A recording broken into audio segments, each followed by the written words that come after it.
सहनौ भुनक्तु सह वीर्यङ्करवावहै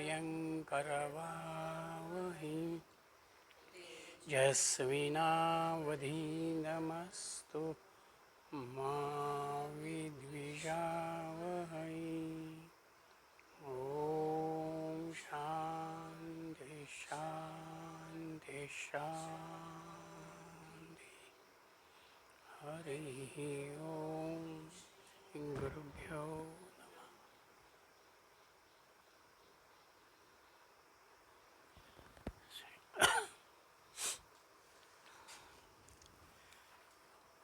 मला मृत्यूनंतर काय आहे जीवाचं अस्तित्व हे जाणून घ्यायचं आहे असं ज्या वेळेला नचिकेतानं म्हटलं तेव्हा तू मला याच्याविषयी विचारू नकोस असं म्हणत यमधर्मांनी त्याला अनेक प्रलोभनं दाखवली की ज्या प्रलोभनांच्या मध्ये संपत्तीचा विचार आहे, बाकीच्या स्थावराचा विचार आहे, दीर्घायुष्याचा विचार आहे, किंबहुना या विश्वावरती राज्य कर असाही भाव त्यांनी दिलेला आहे. परंतु हे सगळं नाशिवंत धर्माचं आहे हा युक्तिवाद नचिकेतानं त्या ठिकाणी केलेला आहे. आणि म्हणून मला यातलं काहीही नको, मी माझ्या वराशी ठाम आहे की मला आपलं अस्तित्व मृत्यूनंतरचा भाव हा जाणून घ्यायचा आहे. आणि म्हणून मग त्याच्यामधली असलेली जिज्ञासा, कळकळ आणि तळमळ लक्षामध्ये घेत यमधर्मांनी त्याला त्याच्या असलेल्या वराला अनुलक्षून बोलायला प्रारंभ केलेला आहे. आणि त्यामध्ये दुसऱ्या वल्लीतल्या पहिले दोनही मंत्र हे यमधर्मांनी त्याच्या समोर मूळ सूत्र किंवा सिद्धांत ज्याला म्हणावा त्या स्वरूपामध्ये ठेवले. जीवनाचे दोन मार्ग आहेत, एक श्रेयसाचा मार्ग आणि एक प्रेयसाचा मार्ग. बहुतांशी माणसं ही प्रेयसाला प्राधान्य देतात, कारण त्यांना आपल्याला अपेक्षित असलेलं जे इंद्रिय सुख आहे, कामनांची पूर्ती आहे ती त्या ठिकाणी होते किंवा आपल्या प्रयत्नानं आपण ती करू शकू अशा भावानं ते प्रेयसाला म्हणजेच तात्कालिक सुखाला प्राधान्य देतात. पण मुळात मी नाशिवंत आहे. ज्या उपभोगांचा, सुखांचा, वस्तूंचा विचार मी करतो तेही नाशिवंत धर्माचेच आहेत. त्याच्यामुळे त्याच्यापासून येणारं जे सुख आहे ते सुद्धा मर्यादित काळाचंच राहणार आहे, नाशिवंत धर्माचंच होणार आहे. म्हणून त्या प्रेयसाला महत्त्व न देताना श्रेयसाचा म्हणजेच कल्याणाचा विचार करण्याचा काही जण प्रयत्न करतात. आणि त्या श्रेयसामधून ज्याला आत्मज्ञान प्राप्ती म्हणावी, आत्मकल्याण म्हणावं, तो भाव त्या ठिकाणी येतो. ही भूमिका दुसऱ्या वल्लीमधल्या पहिल्या दोन मंत्रांमध्ये यमधर्मांनी मांडली. तिसरा मंत्र, सत्वं प्रियान प्रियरूपांश्च कामान अभिध्यायान नचिकेतोत्यस्त्र साक्षी नैतान शृंकां वित्तमयीम वाप्तो यस्यां मज्जन्ति बहवो मनुष्याः. प्रियान प्रियरूपान कामांच अभिध्यायन ध्यायन. आत्तापर्यंत जी पुत्रपौत्रादी धनादीची प्रलोभनं दाखवलेली आहेत त्या प्रियरूप भोगांच्या असारत्वाचा विचार करणारा नचिकेत तेषाम अत्यसाक्षी सहात्वम, त्यांचा त्याग करावा असा तू आहेस. यस्याम बहवो मनुष्याः मज्जन्ति, ज्यामध्ये अनेक जण बुडून जातात. एताम वित्तमयीम शृंकाम न अवाप्ताः, त्या धनमार्गाच्या शृंखलांचा तू अवेर केलेला आहेस. म्हणजे प्रियरूप वस्तूंचा आणि कामनांचा त्याच्यातल्या गुणांसकट आणि अवगुणांसह आपण ज्या वेळेला त्याग करतो त्यावेळेला आपल्यामधलं एक प्रकारचं खरं विवेकीपण ज्याला म्हणता येईल, विचारीपण ज्याला म्हणता येईल, ते व्यक्त होतं. परंतु अनेक जण असे आहेत की ते धनमार्गाचा स्वीकार करतात आणि त्यालाच महत्त्व देतात. तू मात्र यमधर्म नचिकेताला म्हणतात की त्या धनाचाही तू त्याग केलेला आहेस. शृंकाम हा शब्द त्यांनी वापरलेला. नैताम शृंकाम वित्तमयीम म्हणजे शृंखला. पैशाच्या बेडीमध्ये ज्याला वित्तेषणा, दारेषणा, पुत्रेषणा, लोकेषणा अशा अंगानं आपण जे गुंतून पडतो ती एक प्रकारानं शृंखला आहे. आणि प्रेयसामध्ये आपण अशा रीतीनं शृंखलेमध्ये कुठेतरी मीपणाच्या अंगानं गुंतून पडतो आणि प्रसंगी माझ्या सुखासाठी मी इतरांचंही नुकसान करतो.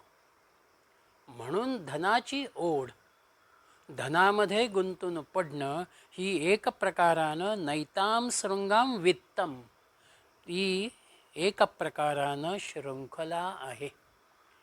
आणि म्हणून इथे देहसुखाची नावड किंवा उपभोगांची नावड ही एक प्रकारानं आत्मज्ञानाची पहिली पायरी ठरते. म्हणून मला जर आत्मसुख किंवा कल्याण मला साधायचं असेल तर देहाचा विचार फक्त देहाचं अस्तित्व राहण्यापुरताच मी करावा. आवश्यक असेल तेवढ्याच अन्न पाण्याचा, विश्रांतीचा किंवा कपड्यांचा विचार ज्याला आपण म्हणू तो आपण त्या अनुषंगानं करावा. आजही नर्मदेच्या काठानं जात असताना आपल्याला अनेक वेळेला असं दिसेल की केवळ पाण्यावरती राहणारे अनेक महर्षी त्या ठिकाणी आहेत, तपस्वी त्या ठिकाणी.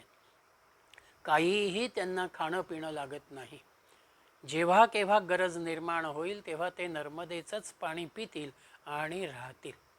म्हणजे देहाचं अस्तित्व मी अमुक एक केलं म्हणजेच राहणार आहे या कल्पनेनं देहाकडे जे आपण बघतो, खाण्यापिण्याचा आणि अन्य गोष्टींचा जो विचार आम्ही करतो तो अत्यंत एक प्रकारानं दुर्लक्षित करावा असाच आहे.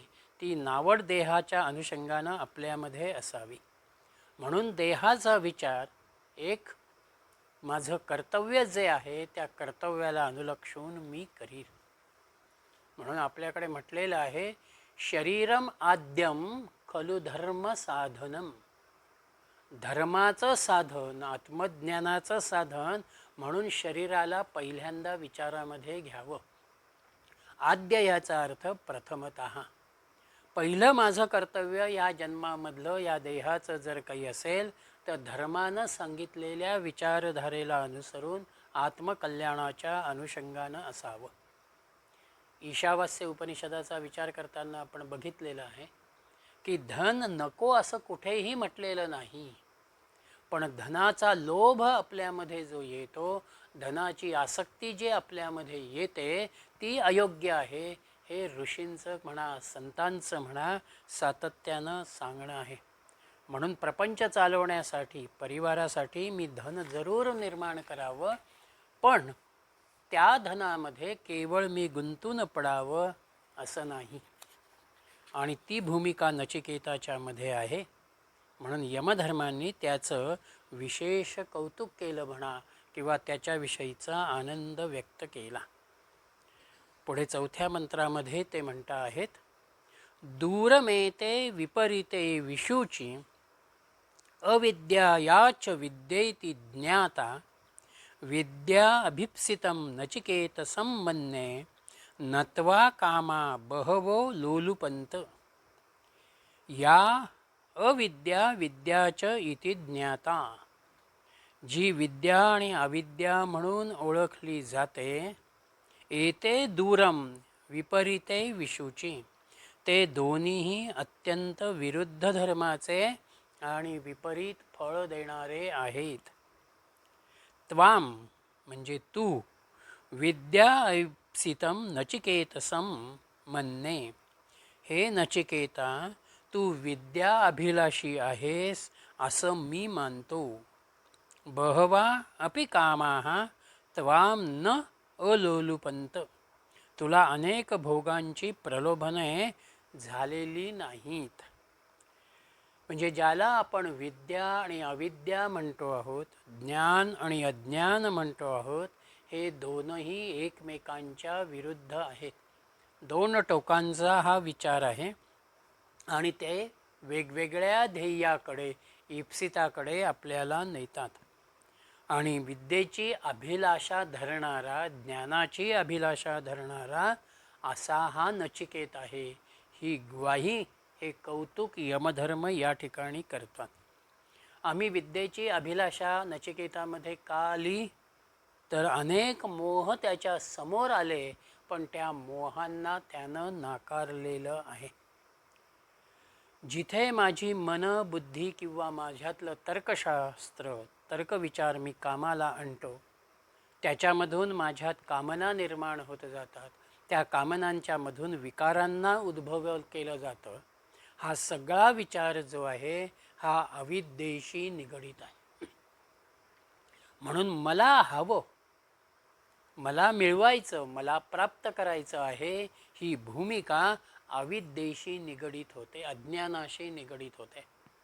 आणि ज्या वेळेला मला का असेल त्याच्यात आनंद मानणारी भूमिका मी घेतो आणि मनबुद्धी माझी अत्यंत शांत असते, कुठलीच अपेक्षा नाही, कुठलाच तरंग नाही, त्याला वेदांताच्या परिभाषेमध्ये विद्या किंवा ज्ञान म्हटलं जातं.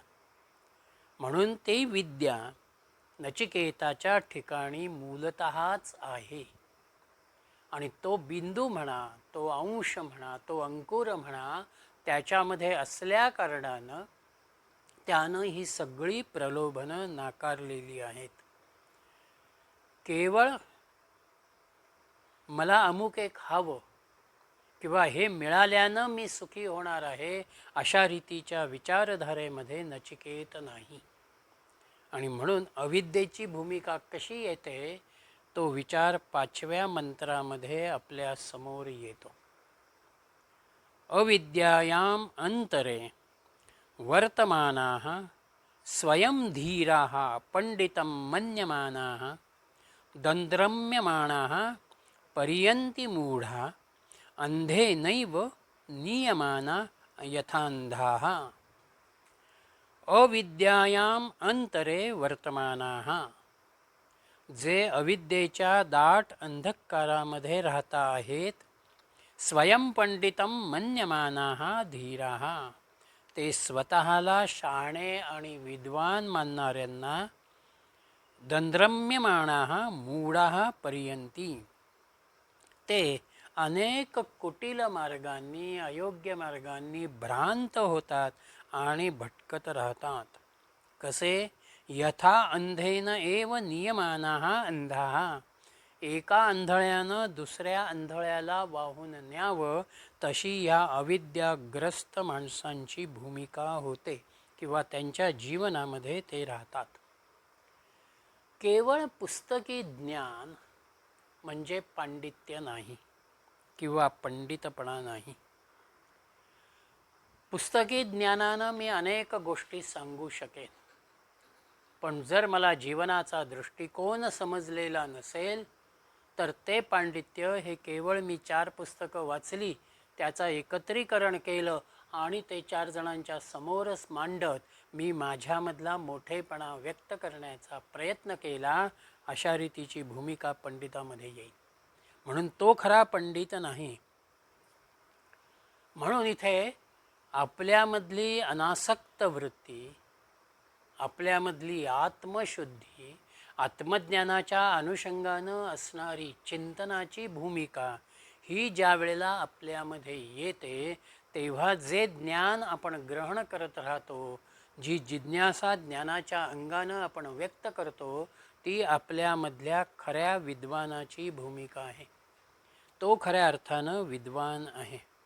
आणि म्हणून जर अविद्येच्याच आधारानं आपण वावरत राहिलो, भोगांना, सुखालाच मी प्राधान्य देत राहिलो आणि इंद्रियांच्या द्वारा जे जे मला ज्या पद्धतीनं प्राप्त करता येईल ते प्राप्त करण्याची मी धडपड केली, तर एक प्रकारानं माझं हे सगळं भ्रमित जीवन होईल, भटकत राहणं, एखादा रस्ता चुकल्यानंतर माणूस काहीसा भरकटत तिथे गोलाकार फिरत राहतो.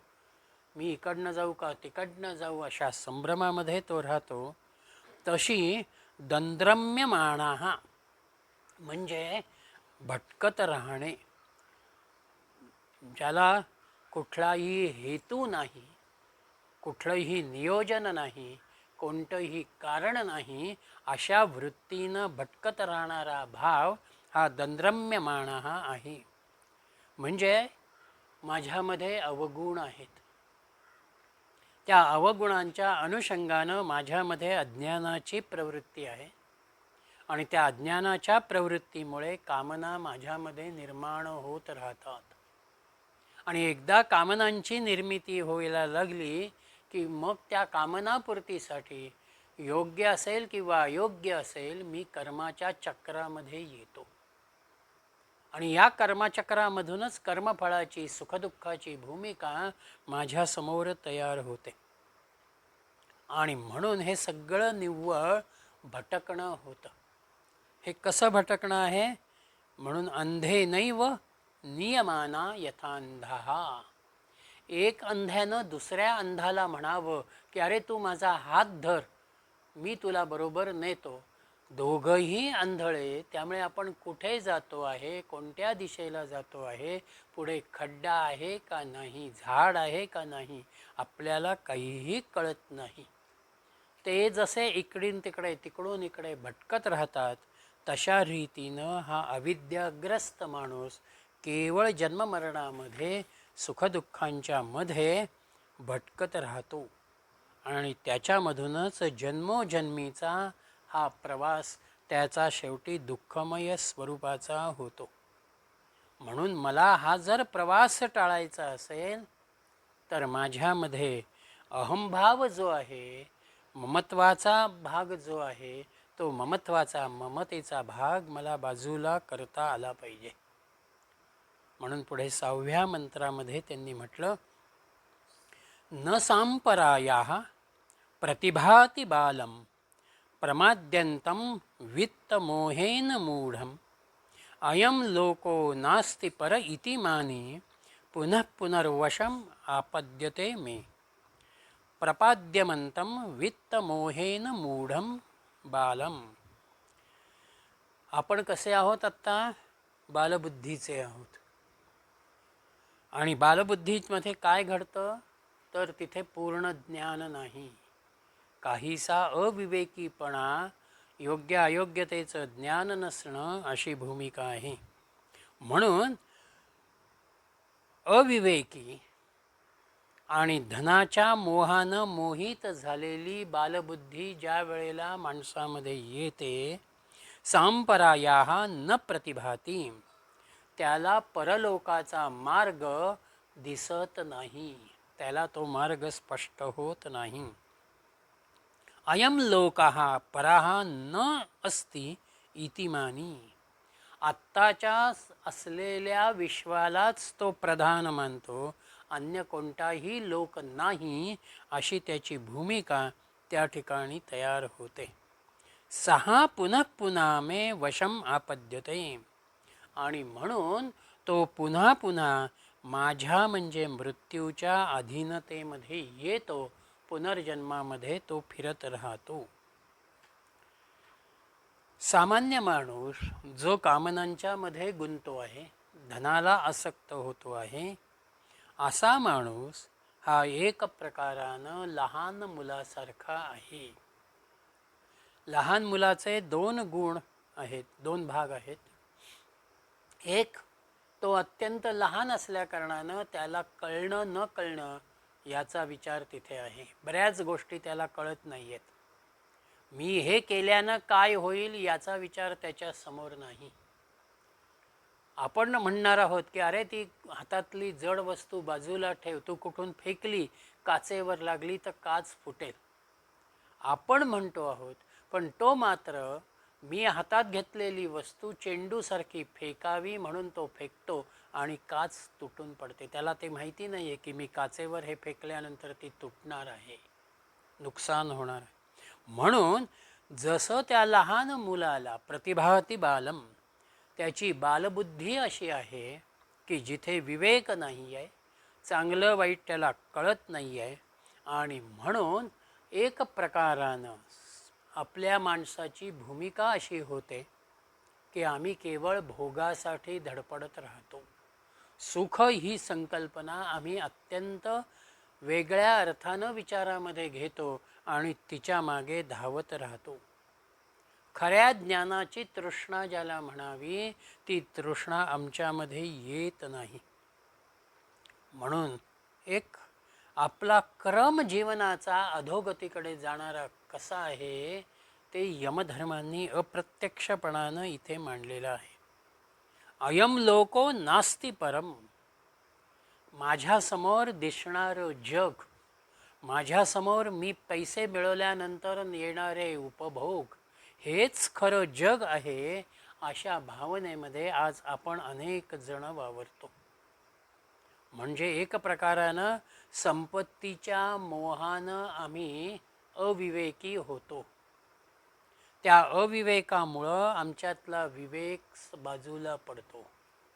तो विवेक नाही म्हणून एक प्रकारानं आपली मती जी आहे, बुद्धी जी आहे, ती भ्रष्ट होत जाते. आणि भ्रष्ट बुद्धीमध्ये मीच शहाणा आहे, मला सगळं कळतं, हा अहंकार जागा होतो. आणि त्या अहंकारामधून एका विकृत विपरीत ज्ञानाकडे आपण येतो. सामान्य माणसांची या इहलोकामधली असलेली भूमिका ही याच स्वरूपाची आहे. आणि म्हणून याच्यातूनच प्रसंगी पापकर्माचाही भाग येतो आणि जन्ममृत्यूच्या जाळ्यामध्ये पुनरपि जननम पुनरपि मरणम आपलं सुरू राहतं. म्हणून प्रत्येक वेळेला हा विचार आपल्या समोर असायला हवा आहे की आत्ताचं असलेलं माझं जीवन, आत्ताला येणारा अनुभव, हा जर माझ्या गतजन्मातील कर्माचा अनुभव असेल, त्याचा परिपाक असेल, तर मी अधिक चांगली पुण्यकर्म करावी, म्हणजे पुढचं येणारं जीवन हे माझ्यासाठी अधिक चांगलं असेल. म्हणून सत्कर्माच्या, सच्चिंतनाच्या, आत्मचिंतनाच्या भावामध्ये असलेली जागृती ही आपल्यासाठी अत्यंत महत्त्वाची आहे. आणि म्हणून त्या अनुषंगानं यमधर्मांनी सामान्य माणसाचं जीवन हे प्रेयसाच्या अंगानं म्हणजेच अविद्येच्या अंगानं जाणारं आहे. आणि त्या ठिकाणी केवळ क्षणिक सुखाला प्राधान्य हे अनेक जण त्या ठिकाणी देतात आणि म्हणून ते मृत्यूचे गुलाम बनतात. मृत्यूच्या पलीकडे जाणारी भूमिका, तो विचार ते त्यांच्या जीवनामध्ये करत नाही.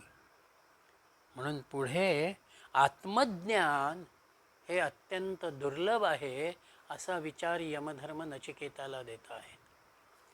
7व्या मंत्रामध्ये ते असं म्हणतायत, श्रवणायापि बहुभिर्यो न लभ्यः शृण्वन्तोऽपि बहवो यन विद्युः आश्चर्यो वक्ता कुशलोस्य लब्ध्वा आश्चर्यो ज्ञाता कुशलानुशिष्टाः. श्रवणाय अपि बहुभिः याः न लभ्यः. आत्मतत्वाविषयी श्रवण करण्याची अनेकांना संधी मिळत नाही. अनेक जण त्या मार्गाकडे वळत नाही. शृण्वन्तः अपि यम आत्मानं बहवा न विद्युः. आणि श्रवण करूनही अनेकांना आत्म्याचं आकलन होत नाही. श्रवणाला अनेक जण येतात, परंतु त्यातून आपल्या कल्याणाचा विचार ग्रहण करत आपण आपल्या जीवनामध्ये त्याला स्वीकारण्याचा प्रयत्न हा खूप कमी लोक करतात. अस्य कुशलाः वक्ता अपि लब्धा आश्चर्याः. आणि आत्मतत्वासंबंधी निपुणतेनं निरूपण करणारा, समजावून देणारा आपल्याला प्राप्त होणं हे खरोखर आश्चर्य आहे. आणि कुशल अनुशिष्टाः तु ज्ञाताः आश्चर्याः. आणि उत्तम गुरुजनांना आत्मतत्व जाणणारा शिष्यही प्राप्त होणं हेही आश्चर्यकारक आहे. म्हणजे इथे एकातून दुसरी अनेक विचार यमधर्मांनी आपल्या समोर ठेवले की आम्हाला हे सगळं समजून घ्यायला हवं आहे. मनुष्य जन्मामध्येच हे समजून घेण्याची आपल्याला भूमिका आहे. अन्य कुठल्याही जन्मामध्ये आपल्याला हे करता येणार नाही. कुठे ना कुठेतरी एखादा पुण्यांश त्या पशु योनीमध्ये पक्षी योनीमध्ये असतो.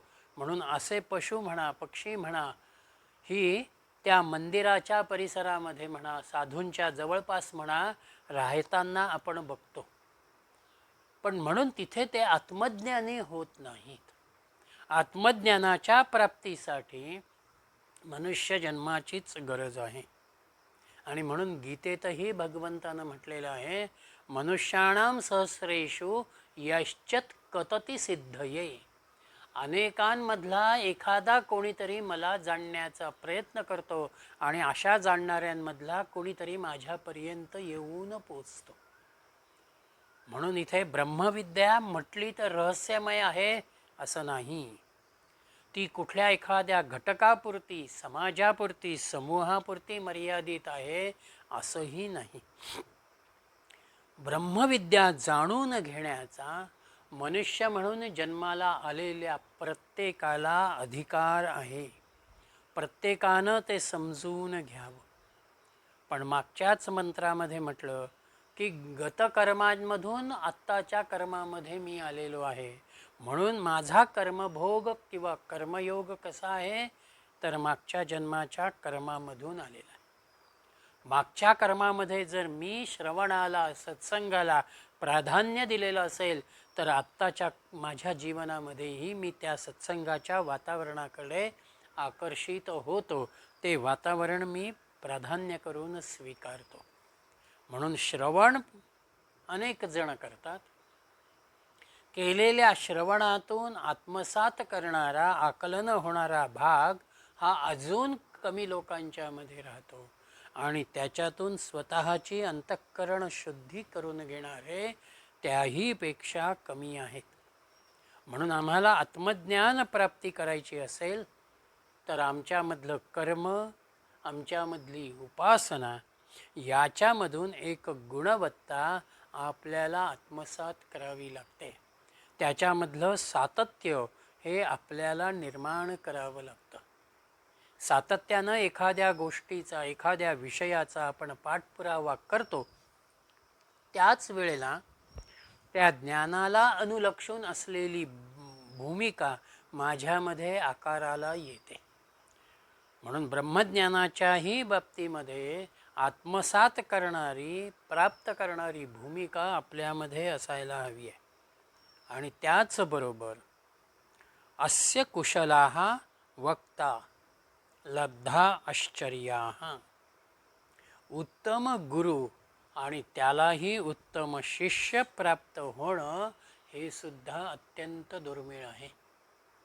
म्हणून प्रत्येक संतांच्या चरित्रामध्ये महापुरुषांच्या जीवनामध्ये आपण बघतो अनेक अनुयायी असतात. पण त्यांची शिकवण आत्मसात केलेला त्यांची प्रसन्नता प्राप्त केलेला असा जवळचा शिष्य हे आता 2-4च आपल्याला त्या चरित्रामध्ये दिसतील. म्हणून गुरु कसे आहेत तर गुरु क्षोत्रिय आणि ब्रह्मनिष्ठ आहेत. वेदांताचा परमात्मतत्वाचा पूर्ण ज्ञानाचा भागही त्यांच्यामध्ये आहे आणि त्या परमतत्वाला त्यांनी जाणलेलं आहे अनुभवलेलं आहे. म्हणून ज्ञानाच्या अंगानं ते श्रोत्रिय आहेत आणि अनुभवाच्या अंगानं ते ब्रह्मनिष्ठ आहे. म्हणून एक प्रकारानं आपल्याकडली जी अभ्यास पद्धती आहे श्रवण करावं, श्रवणातून मननाकडे यावं आणि मननामधून निदिध्यासामध्ये राहावं. तेव्हा आम्ही ज्ञानाला पूर्णपणानं आत्मसात करतो. मी ज्या वेळेला मला याच जन्मामध्ये ज्ञानसंपन्न व्हायचं आहे परमात्मा तत्वाची अनुभूती घ्यायची आहे त्याच वेळेला मी त्या अनुषंगानं श्रवण मनन निदिध्यासाकडे वळतो. आणि म्हणून पुढे त्यांनी म्हटलेलं आहे कुशलो ज्ञाता कुशला अनुशिष्टा. कुशल व्यक्ती केव्हा होईल? एखाद्या वस्तुनिर्मितीच्या अनुषंगानं असेल, त्याच्यातलं सर्वांगीण ज्ञान त्याच्यामध्ये प्राप्त होणं आणि त्या अनुषंगानं त्यानं ते सहजतेनं करणं, ते सहजतेनं करत असताना त्याच्यामधली गुणवत्ता ज्याला आपण म्हणतो तीही उत्तम असणं, तेव्हा आपण त्याला कुशलाह म्हणू. आत्मज्ञानाच्या अनुषंगानंही कुशला म्हणजे अधिक खोलवर सातत्यानं त्याच चिंतनामध्ये राहणारा, पुन्हा पुन्हा त्याचा विचार करणारा, त्याच्यामधून अजून मला काय आत्मसात करता येईल हा चिंतनाचा विचार करणारा, खोलवर जाणारा, सातत्यपूर्णता ही कुशलाची भूमिका आहे. आणि हे ज्या वेळेला येतं त्याच वेळेला खऱ्या अर्थानं साधकामध्ये ब्रह्मविद्येची भूमिका येते. आणि ती भूमिका आल्या कारणानं 8व्या मंत्रामध्ये ते असं म्हणतात न नरेणा वरेण प्रोक्त एष सुविज्ञेयो बहुधा चिंत्यमानः अनन्य प्रोक्ते गतिरत्र नास्ति अणियांत अतर्क्यम अणुप्रमाणात. आवरेण नरेण प्रोक्तः एषः आत्मा सुविज्ञेयः. सामान्य बुद्धीच्या पुरुषाकडून या आत्मतत्वासंबंधीचं निरूपण केलं जातं, त्यावेळेला ते चांगल्या रीतीनं समजायला सोपं होत नाही. यस्माद अस्ति बहुधा चिंत्यमानः. कारण आत्मतत्वाचा विचार केवळ एकाच दृष्टीनं, एकाच भूमिकेनं नाही, तर तो सर्वांगीण स्वरूपामध्ये आहे. म्हणून निरनिराळ्या प्रकारानं, निरनिराळ्या अंगानं त्याचा विचार करावा लागतो. अनन्य प्रोक्ते सती अत्र गतीही न असती. जो ब्रह्मनिष्ठ आहे, ब्रह्माचा अनुभव ज्यानं घेतलेला आहे, अशांच्याकडून ज्या वेळेला त्याचं निरूपण होतं, तेव्हा आपली भूमिका ही संदेहरहित होते. कारण शिष्याच्या मनामध्ये निर्माण होणाऱ्या ज्या ज्या शंका आहेत, जे जे प्रश्न आहेत, त्या सगळ्या प्रश्नांची, शंकांची उत्तरं ब्रह्मनिष्ठ गुरु हा त्याला त्या ठिकाणी देत असतो. म्हणून आत्मा अणुप्रमाणात अणियान अतर्क्यम ही असती. आत्मतत्व हे सूक्ष्माहून सूक्ष्म आहे आणि म्हणून केवळ युक्तिवादानं आपल्याला त्याला संपादन करता येत नाही. एखादा उत्तम वकील त्याच्या आजवरच्या अभ्यासानं आणि अनुभवानं जरी खून केलेला असला आणि पूर्ण साक्षी पुरावे समोर दिसत असले, तरीही सुद्धा तो आपल्या खुनी अशिलाची बाजू इतक्या उत्तम रीतीने मांडतो की त्या आरोपीला काय शिक्षा आणि कशी शिक्षा द्यावी असा प्रश्न न्यायदेवतेलाही येतो. इथे काय आहे? इथे केवळ ज्ञानाच्या आणि अनुभवाच्या अनुषंगानं एका युक्तिवादाचा, प्रतिपादनाचा भाग आहे. म्हणून एक प्रकारानं अनन्य प्रोक्त निव्वळ पुस्तकी ज्ञान किंवा केवळ मला साक्षात्कार झालेला आहे असं जर कोणी म्हणणार असेल, तर ते ज्ञानाचं, आत्मज्ञानाचं पूर्ण लक्षण नाही. म्हणून अनन्य प्रोक्त आणि गती या दोहोंचा विचार हा या ठिकाणी फार महत्त्वाचा आहे. हे दोन शब्द यमधर्मांनी इथे वापरलेले आहेत. शंकराचार्यांनी याच्या अनुषंगानं 4 अर्थ घेतलेले आहेत. अनन्य प्रोक्त आणि गती याला अनुलक्षून आचार्य पहिला अर्थ असा देत आहेत की द्वैताच्या कल्पनेपासून पूर्ण मुक्त असणारा परिपूर्ण तत्वाशी एकरूप झालेल्या गुरूंकडून त्याचं निरूपण किंवा त्याचं ज्ञान ग्रहण केलेलं असेल तर त्या शिष्याला त्या स्पष्टीकरणामध्ये संदेह राहत नाही. म्हणजे एक प्रकारानं अनन्यप्रोक्त मी ग्रहण करताना सांगणाराही ते सांगत असताना त्या प्रतिपादनाशी पूर्ण एकाग्र आहे आणि मीही ग्रहण करताना त्याच्याशी एकाग्र झालेलो आहे, पूर्णपणानं मी ते ग्रहण करतो आहे, तेव्हा ती अनन्यता माझ्यामध्ये येते. मग परिपूर्ण तत्वाशी एकरूप होणं म्हणजेच मी द्वैतापासून बाजूला होत अद्वैताच्या पातळीवरती येणं. म्हणून जो गुरु अद्वैताच्या भूमिकेवरती आलेला आहे तो त्या अद्वैताला अधिक चांगल्या रीतीनं उलगडतो, समजावून देतो आणि म्हणून शिष्याच्या ठिकाणी वेगळी गती, वेगळा प्रश्न हा निर्माण होत नाही.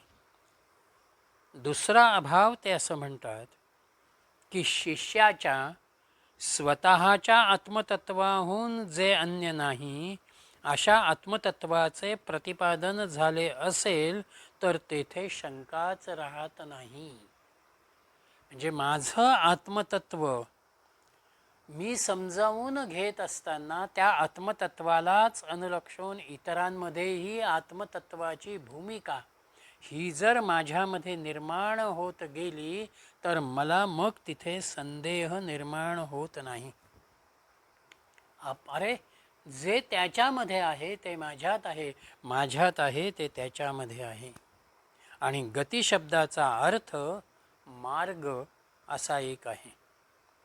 आणि म्हणून जेव्हा अर्थ असेल आणि आत्म्याचा म्हणजे आत्म्यापासून विचार केला जाणारा भाव ज्या वेळेला असेल त्यावेळेला जन्ममृत्यूच्या प्रपंचाची, संसाराची गती ज्याला म्हणता येईल, तो मार्ग ज्याला म्हणता येईल, तो मार्ग आपला आपोआप खंडित होईल.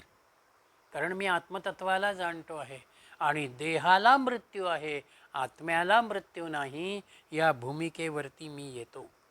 आणि चौथा विचार आचार्यांनी दिला की जेव्हा ब्रह्मविद्या ब्रह्मनिष्ठ गुरूंच्या द्वारा सांगितली जाते तेव्हा शिष्याच्या अंतःकरणामध्ये शंकाच निर्माण होत नाही. म्हणजे ऐकत असताना, श्रवण करत असताना, विषय समजून घेत असताना माझ्या मनामध्ये प्रश्न येत राहतील की अरे हे आत्ता असं म्हणतायत पण मग ह्याचं उत्तर काय, असा प्रश्न माझ्या समोर येईल. पण गुरु ज्या वेळेला पुढचं प्रतिपादन करत जातात तेव्हा आत्ताला निर्माण झालेल्या प्रश्नाचं अपेक्षित उत्तर बरोबर तिथे येतं. म्हणून त्यांच्या प्रतिपादनातून माझ्यामध्ये प्रश्न निर्माण होणं म्हणजे मी त्या विषयातली असलेली माझी जिज्ञासा, माझी एकाग्रता ही व्यक्त होते आणि पाठोपाठ मला उत्तर मिळत जातं. म्हणून शेवटी ज्या वेळेला गुरु असं म्हणतात की अशा रीतीचा हा आत्मचिंतनाचा भाग आहे, तिथे मी प्रश्न किंवा शंका याच्या अनुषंगानं शून्य असतो. म्हणून अनन्यप्रोक्ता गती हा विचार या ठिकाणी नचिकेताला यमधर्मांनी दिलेला आहे. म्हणून आत्मा हा कोणत्याही प्रमाणामध्ये येणारा नाही. शब्द प्रमाण, अनुमान प्रमाण, प्रत्यक्ष प्रमाण या अंगानं तो येणारा नाही.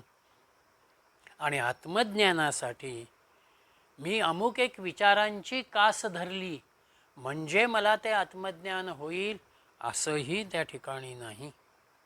त्या आत्मज्ञानासाठी आपल्यामध्ये युक्तिवादापेक्षा सुद्धा सद्बुद्धी असणं महत्त्वाचं आहे. कारण आपली सद्बुद्धी ही एक प्रकारानं आपली आत्मबुद्धी असते, आपल्याला ती अंतर्मुख करते. आत्म्याचं ज्ञान हे बहिर्मुखतेनं येणारं नाही, ते मला अंतर्मुख होत चिंतन करत विचार करतच मला त्या ठिकाणी प्राप्त होणार आहे. आणि म्हणून त्या अनुषंगानं केवळ युक्तिवाद, केवळ पांडित्य, केवळ ज्ञान हे तुला आत्म्याच्या अनुषंगानं मिळणार नाही, हा विचार नचिकेताला यमधर्म देत आहेत. आणि तेच सूत्र पुढे त्यांनी 9व्या मंत्रातही चालू ठेवलं. नैषा तर्केण मतिरापनेया प्रोक्ता अनन्ये नैव सुज्ञायाय प्रेष्ठ यां त्वमापः सत्यधृतिर्बतासि त्वां दृक् नो भूयान्नचिकेतः पृष्टः. न एषा मतिः तर्केण आपनीया. आत्म्याचं ज्ञान, मृत्यूनंतरचं ज्ञान हे युक्तिवादानं मिळवता येत नाही. अन्येन एव प्रोक्ता सुज्ञानाय भवती. अनन्यत्व प्राप्त झाल्यानंतर जर ते शिकवले तरच ते समजायला सोपे जाते. जिज्ञासा, तृष्णा ज्ञानाची, मुमुक्षुता ही आपल्यासाठी महत्त्वाची आहे. आणि म्हणून हे नचिकेता, यां मतिं त्वं वरप्रदानेन आपः सहा त्वं सत्यधृतिः बत असी. ती तू आता वरानं मिळवलेली आहेस, त्यामुळे तू सत्यतत्वामध्येच आहेस. त्वादृक् प्रेष्ठा भूयात. तुझ्यासारखा पृच्छा करणारा आम्हाला लाभो. गुरूनही चांगल्या शिष्याची अपेक्षा करणं हा शिष्याचा एक प्रकारानं मोठेपणा आहे. आणि गुरूंनाही प्रसंगी असं वाटावं की अरे माझ्यापेक्षा शिष्य चांगला तयार झाला, म्हणून आपल्याकडे म्हटलेलं आहे शिष्यादि गुरु इच्छेत शिष्यात पराजय. शिष्यानं गुरुचाही पराजय करावा इतका मोठा भाव शिष्यामध्ये तयार होणं हा गुरुचाही एक अभिमानाचा, आनंदाचा भाव असतो. तसं इथे परमशिष्य ही भूमिका नचिकेताच्या बाबतीत यमधर्मांची आहे. आणि म्हणून ते त्याला असं म्हणत आहेत की युक्तिवादानं, तर्कानं ही ब्रह्मविद्या प्राप्त होत नाही. परंतु जो अनन्य झालेला आहे, जो मुमुक्षु आहे, तो मात्र ती समजायला सोपी होते, त्याला शिकवायलाही छान वाटतं. आणि मुळात नचिकेत इथे नचिकेताच्या बाबतीमध्ये यमधर्म स्पष्ट करता आहेत की मुळात तू ज्ञानी आहेस. मला आत्मा जाणून घ्यायचा आहे किंवा मृत्यूनंतरचं तत्व मला जाणून घ्यायचं आहे, हा प्रश्न ज्या वेळेला तू निग्रहानं विचारतो आहेस, त्याच्यापासून विचलित होत नाही आहेस, याचाच अर्थ तू ज्ञान मिळवलेलं आहेस, तू ज्ञानी आहेस आणि परमतत्वाशी, आत्मतत्वाशी तो स्थिर झालेला आहे. आणि म्हणून तुझ्यासारखा जिज्ञासू मला मिळणं हा माझ्यासाठी एक मोठा लाभ आहे. केनोपनिषदामध्ये आपण बघतो की मन कोणामुळे कार्य करतं. तिथे आपण बघितलेलं आहे की चैतन्याच्या शिवाय आमची कोणतीच इंद्रिय कार्य करत नाहीत, मनही कार्य करत नाही. डोळ्यानं वस्तू दिसेल पण डोळ्यानं डोळा बघता येत नाही. तसं चैतन्य नसेल तर त्या ठिकाणी मनाला, बुद्धीला एक प्रकारचा जडत्वाचा अनुभव आहे. पण चैतन्य असेल तर ती मनबुद्धीसुद्धा पलीकडे आपल्याला नेते आणि आपण आत्मतत्वाला जाणण्याचा प्रयत्न करतो. म्हणून अनुभवाच्या अनुषंगानं, ब्रह्मज्ञानाच्या अनुषंगानं जे जे म्हणून काही अपेक्षित आहे हे सगळं नचिकेताच्या मध्ये आहे, ही कबुली या ठिकाणी यमधर्म देतात. आणि म्हणून तुझ्यासारखा मला शिष्य मिळावा, पृच्छक भेटावा, ही भूमिका त्यांनी व्यक्त केलेली आहे. हां हां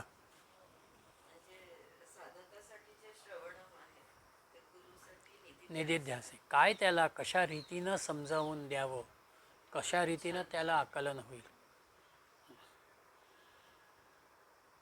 आणि म्हणून पुढे 10व्या मंत्रामध्ये कर्मफलाच्या अनिश्चिततेचा विचार मृत्यूदेवांनी दिलेला आहे. आणि तो देताना त्यांनी नचिकेताचं कौतुकही केलेलं आहे. जानाम्यहं शेवधिरित्य नित्यं न ह्यध्रुवै प्राप्यते हि ध्रुवं तत् ततो मया नचिकेतश्चितोऽग्निः अनित्यैर्द्रव्यैः प्राप्तवान् अस्मि नित्यम्. जानामि अहं शेवधिः इति अनित्यं. कर्मफलरूप संपत्ती अनित्य असते असे मी जाणतो. नहि अध्रुवैः तत् ध्रुव्यं प्राप्यते. कारण जे शाश्वत असते ते कधीही नाशिवंत साधनांनी प्राप्त करून घेता येत नाही. ततः मया अनित्यैः द्रव्यैः नचिकेतः अग्निः चिताः. आणि तरीही सुद्धा मी पश्वादी अनित्य द्रव्यांनी नाचिकेत अग्नी प्राप्त करून घेतलेला आहे. नित्यं प्राप्तम अस्मी आणि मी शाश्वत तत्वाची प्राप्ती करून घेतलेली आहे. ज्याच्या जवळ जे आहे ते जर आपण मागितलं तरच आपल्याला ते मिळेल. शाश्वत तत्वाची प्राप्ती यमधर्मांनी केलेली आहे. म्हणूनच नचिकेत त्यांच्याकडे त्या शाश्वत धर्माची मृत्यूनंतरच्या जीवनाची भूमिका अपेक्षित करतो आहे. यमधर्म त्याला काय म्हणालेले आहेत की जानाम्यहं शेवधिर अनित्य नित्यम. सेवधी ही म्हणजे ही जी कर्मफलरूप संपत्ती आहे, हा कर्मफलाचा जो परिणाम आहे हा अनित्य स्वरूपाचा आहे. नाशिवंत पदार्थामधून नाशिवंत वस्तू निर्माण होते आणि त्या नाशिवंत वस्तूच्या उपभोगाचं फळही नाशिवंत धर्माचंच असतं. म्हणून कर्मफलरूप संपत्ती ही मुळातच नाशिवंत धर्माची आहे हे मी पण जाणतो आहे. आणि त्यामुळंच जे शाश्वत आहे ते शाश्वत प्राप्त करायला मला नाशिवंत धर्म उपयोगाला येणार नाही. नाशिवंत वस्तू तिथे उपयोगाला येणार नाही. चिखल कितीही माझ्यासमोर असला म्हणून त्या चिखलामधनं मी सोनं घेईन असं म्हणणं योग्य होणार नाही. सोनं मला प्राप्त करायचं असेल किंवा सोन्याचा दागिना बनवायचा असेल तर तिथे मला सोन्याचीच उपलब्धी लागेल. मी चिखलाचा किंवा अन्य वस्तूचा विचार सोन्याच्या दागिन्यासाठी करू शकत नाहीत. आणि म्हणून कामनेनं प्रेरित होत जरी आपण यज्ञयागादी कर्म करीत असलो आणि स्वर्गीय आनंदाची प्राप्ती आपल्याला होत असली तरीसुद्धा त्या स्वर्गीय फळाचा विचार हाही शेवटी नाशिवंत धर्माशीच येतो. ही भूमिका तिथे आहे. नय्यध्रुवै प्राप्यते हि ध्रुवं तत्. म्हणून नाशिवंत धर्माच्या आधारानं शाश्वताची प्राप्ती आम्हाला करता येणार नाही. आणि यमधर्माचं कार्य कसं आहे? प्रलय काळापर्यंत यमधर्म आहेत. समग्र विश्वामध्ये ज्या वेळेला प्रलय निर्माण होतो आणि माणसांसकट, पशुपक्ष्यांसकट, वनस्पती जीवनासकट सगळेच जलमय होऊन जातं, काहीही शिल्लक राहत नाही, तिथे यमधर्माचं कार्य हे काहीसं थांबेल, काही एका काळापुरता. म्हणून यमधर्माचं कार्य हे एक प्रकारानं अखंड आणि शाश्वत स्वरूपाचं आहे. आणि अशा यमधर्मानं काय केलेलं आहे? ततो मया नचिकेतश्चितो अग्निः. यमही असं म्हणतो आहे की ज्या यज्ञाला मी तुझ्या नचिकेत यज्ञ असं म्हटलं तो यज्ञ मी सुद्धा केलेला आहे आणि त्या यज्ञानं माझ्यामध्ये एक प्रकारची चैतन्य क्षमता निर्माण झालेली आहे. एक प्रकारची विदेही अवस्था आलेली आहे. आणि म्हणून यमराजांची असलेली जी साधक अवस्था आणि त्याच साधक भूमिकेमधून, त्या गुरुतत्वाच्या भूमिकेमधून ते नचिकेताकडे सुद्धा त्याच एका गुणग्राहकतेनं त्याच्यामधल्या विवेक वैराग्याच्या अनुषंगानं बघतात आणि ते म्हणतात की मला ही जी अवस्था आज प्राप्त झाली, सर्व तऱ्हेच्या उपभोगांच्यापासनं मी अलिप्त झालो, ती माझ्यामधली विदेही अवस्था ही या यज्ञाच्या अनुषंगानं, नचिकेत यज्ञाच्या अनुषंगानंच प्राप्त झालेली आहे.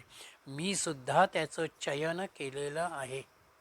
म्हणजे मुळात ती अग्निपरंपरा नचिकेत हे नाव प्राप्त होण्यापूर्वी सुद्धा अस्तित्वामध्ये होती.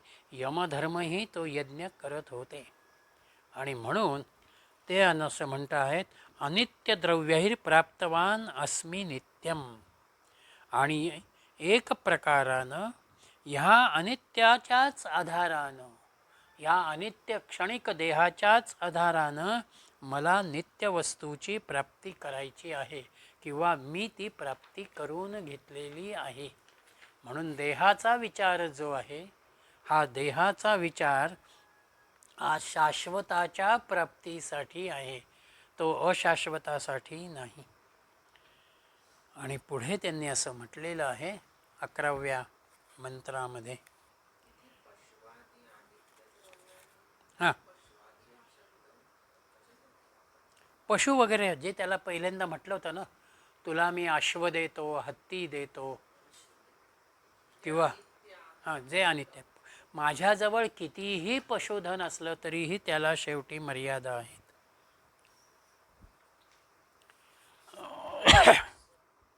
11व्या मंत्रामध्ये त्यांनी पुन्हा एकदा नचिकेताच्या त्यागाची प्रशंसा केलेली आहे आणि ते असं म्हणत आहेत, कामस्याप्तिं जगतः प्रतिष्ठां ऋतोरन्यन्तं भयस्य पारं स्तोम महदुरुगायं प्रतिष्ठां दृष्ट्वा धृत्या धीरो नचिकेतोत्यस्राक्षिः. त्वं तु कामस्य आप्तिं, सर्व कामनांची होणारी जी प्राप्ती आहे ती कशी आहे? जगतः प्रतिष्ठां, जगताच्या अनुषंगानं आध्यात्मिक, अधिभौतिक आणि अधिदैविक स्वरूपामधली ती आहे. ऋतोः फलम, यज्ञयागादिक कर्मांची अनंत फलं आहेत. अभयस्य पारम, अभयाची अत्यंतिक मर्यादा तिथे आहे. स्तोमंच महत् उरुगायम प्रतिष्ठां दृष्ट्वा, स्तुत्य आणि महान अशा ऐश्वर्ययुक्त विस्तीर्ण गतीची आत्म्याची स्थिती बघून हे नचिकेता, धीरा धृत्या अत्यंत साक्षी, तू विद्वान असल्यामुळंच त्या सर्वांचा अभेर केलेला आहेस. म्हणजे सर्व तऱ्हेचे भोग माझ्यासमोर असताना सुद्धा त्या भोगांच्याकडे न वळताना मी जर आत्मतत्वाच्याच चिंतनाला प्राधान्य दिलं तर एक प्रकारानं मी त्यागाच्या भूमिकेवरती आलेलो आहे असं होईल. म्हणून ज्या सगळ्या भोगांची समाप्ती, जगतामधल्या असलेल्या प्रतिष्ठेचा असलेला विचार, यज्ञयागादिक कर्माची असलेली अनंत फळं, हे सगळं आत्म्याच्या अनुषंगानंच आहे. जर आत्म्याचं अस्तित्व तिथे नसेल, चैतन्याचं अस्तित्व तिथे नसेल, तर यातला कुठलाही पदार्थ कोणत्याही स्वरूपाचा सुखाचा अनुभव देणार नाही. म्हणून आध्यात्मिकता असू दे, अधिभौतिकता असू दे, अधिदैविक असू दे, हे सगळं एक प्रकारानं त्या परमतत्वाशीच निगडीत झालेलं आहे. आणि म्हणून धृत्या धीरो नचिकेता, जो धीर आहे, जो अत्यंत बुद्धिमान आहे, असाच माणूस ह्या सगळ्याचा त्याग करतो किंवा त्याच्याकडे बघताना त्याच्यामधल्या चैतन्य तत्वाला तो जाणतो. आणि म्हणून एक प्रकारानं धैर्यवान पुरुष या सगळ्याचा निश्चयानं त्याग करतो म्हणून नचिकेतामध्ये वारंवार यमधर्मांनी ही भूमिका दिलेली आहे की तुझ्यामध्ये त्याग आहे, तुझ्यामध्ये समर्पण आहे आणि म्हणूनच तू या सगळ्यांना बाजूला केलेलं आहेस. एक प्रकारानं समष्टी मनाची एकात्मता ज्याला आपण म्हणावी, तो विस्तार ज्याला म्हणावा, जी व्यापकता म्हणावी, ती नचिकेताच्या रूपानं या ठिकाणी आहे. सर्वं विश्वं प्रतिष्ठिताम, या जगताचं असलेलं व्यापक रूप, जगताचं असलेलं व्यक्त रूप, पण ते कोणाशी निगडीत आहे? ते चैतन्याशी निगडीत आहे. बीमधून अंकुर ज्या वेळेला येतो त्यावेळेला तो अंकुर वृक्षाच्या दृष्टीने महत्त्वाचा आहे, कारण तोच अंकुर पुढे विकास पावतो आणि वृक्षाला वृक्षपण देतो. म्हणून त्या बीमधलं असलेलं चैतन्य, त्या अंकुरण्यामधलं असलेलं चैतन्य हे जसं त्या वृक्षाचा मूळाधार आहे, तसं ह्या समग्र विश्वाचा मूळाधार त्या परमात्म तत्वाशी, त्या चैतन्याशी निगडीत आहे आणि ते तू जाणलेलं आहेस. हे यमधर्म नचिकेताच्या अनुषंगानं स्पष्ट करतात. म्हणून परमोच्च तत्व, परमार्थ तत्व, ईश्वर तत्व ही एक आश्चर्याची गोष्ट आहे की जी प्रत्यक्षतः आम्हाला दिसत नाही पण अनुभवाला येते. ती दिसत नाही म्हणून आम्ही बाजूला करावं, आम्हाला ती बाजूलाही करता येत नाही. म्हणून त्या परमतत्वाचा विचार समजून घेणं आणि त्यासाठी उत्तम अशा रीतीच्या गुरुचा भाव आपल्यामध्ये असणं, तो गुरु आपल्याला भेटणं, ही एक प्रकारानं अनन्यसाधारण भूमिका यमधर्मांनी या ठिकाणी व्यक्त केलेली आहे. म्हणून यमधर्माच्याही वैराग्यापेक्षा नचिकेताचं वैराग्य यमधर्म असं म्हणता आहेत की अत्यंत श्रेष्ठ स्वरूपाचं आहे. तू माझ्याही पेक्षा अधिक वैराग्यवान आहे आणि म्हणूनच त्या वृत्तीमधूनच आत्मज्ञानाच्या फलाचं मुमुक्षुत्व, ती जिज्ञासा तुझ्यामध्ये आलेली आहे आणि म्हणून त्या आत्मज्ञानाचं फळ यमधर्मांनी पुढे 12व्या मंत्रामध्ये दिलेलं आहे. आपण उद्यापासून तो विचार घेऊया.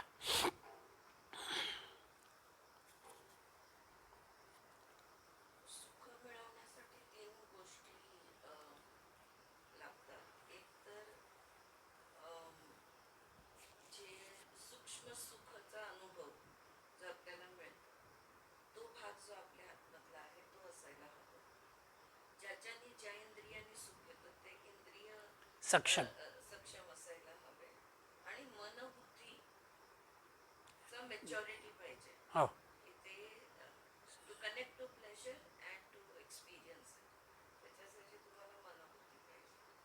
तरी अर्थात ते सगळं हो. सीमितच.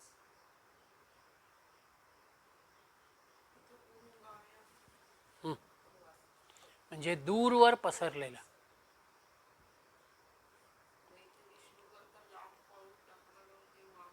वामन, हो, व्यापक होणारा. ते जर आपल्यामध्ये ती मनबुद्धी आणि ते आलं. आनंद घ्यायचं जे काही क्षमता आहे, ती क्षमता असल्याने ब्रह्मप्राप्ती होते, हो, ब्रह्मपदवी. पण ती कुठे? या भूमीतच राहून. त्याच्याने कैवल्य प्राप्ती होत नाही. कैवल्य प्राप्तीसाठीच त्या ह्या मंत्रामध्येच ब्रह्मपदवी हायेस्ट आहे, पण रिएलेटिव्ह वर्ल्डमध्ये, within the field of sensual pleasures. So ब्रह्मलोकापर्यंत पोचाल, पण मग कैवल्य पर्यंत नाही, क्रममुक्ती प्राप्त होणार. आणि नचिकेताने त्या सगळ्या गोष्टीला नकार दिला.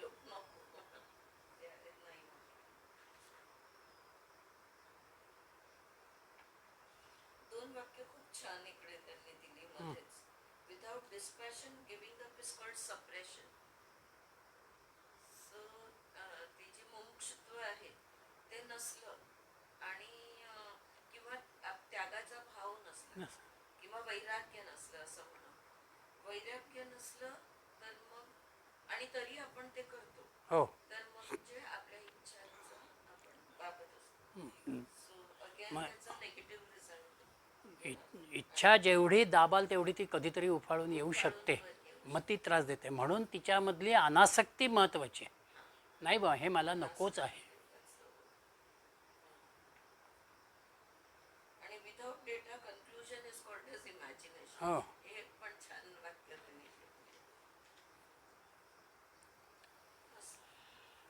कौतुकच आहे सगळं जे यम करतात. हो. अजून विषयाला मला वाटतं नाही नाही अजून नाही, पुढे गेले ते. अजून शिकवायला सुरुवात नाही केली अजून कौतुक चालू आहे. आणि आपल्याला साधक कसा व्हायचा हो हो साधर तत्व इकडे जे मूळ आहे ते सगळे श्रीराम.